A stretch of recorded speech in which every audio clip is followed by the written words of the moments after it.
shouldn't we be hopeful that we can come up with a therapeutic quickly? Let me tell you the problem right now. Before I came here this morning, I was in the emergency room seeing patients. I still do not have a rapid diagnostic test available to me. Well, that's easy to do, is it not? Is it hard to manufacture? It is easy to do for some countries. What happened in the United States is that the CDC created a test, messed up a reagent, sent a test out to 50 states, and then said, "Oh, hold up, don't use it. Let us fix it." How quickly it's can now we get March. on track now, Matt? We hear that it's coming very soon, but I'm here to tell you right now, at one of the busiest hospitals in the country, I don't have it at my fingertips. I still have to call the Department of Health. I still have to make my case, plead to test people. This is not good. We know that there are 88 cases in the United States. There are going to be hundreds by middle of the week. There's going to be thousands by next week. So and this is but they're hamstrung by the fact that we don't have a diagnostic test available. Are people getting sent home? Because I read reports of that over the weekend. We're not sending people home. We're making sure they get what supportive care we can give. But keep in mind, we now have this in New York State, right? The person who tested positive was only the 32nd test we've done in this state. That is a national scandal.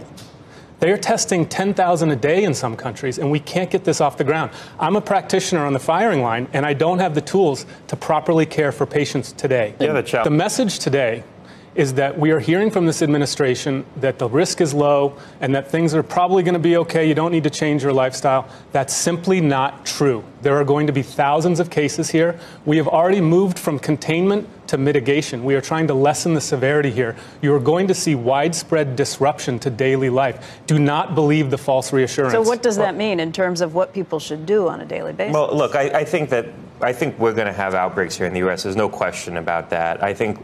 But the key here is do not believe the false reassurance. I'm telling you, the cases are about to surge, and only then can we make informed decisions. Doesn't that lower quarantine. the denominator on the... You know, we're hearing that life's going to go about just like normal. That's not true. And to speak to the earlier question, I'll tell you, I live in Westchester. When I'm walking around Westchester, I'm not really worried about coronavirus. But when I get on the 6 train, when I'm walking around Times Square, when I'm in the emergency room every single day caring for patients, I am very worried. So great. Thanks for joining. How many cases do you suspect you've seen? If you had enough cases, if enough testing, how many cases would you have tested? Well, we've seen one case in New York. I bet there are hundreds. I bet there are thousands in the United States. And the longer we wait to get testing up and running, the worse this is going to be.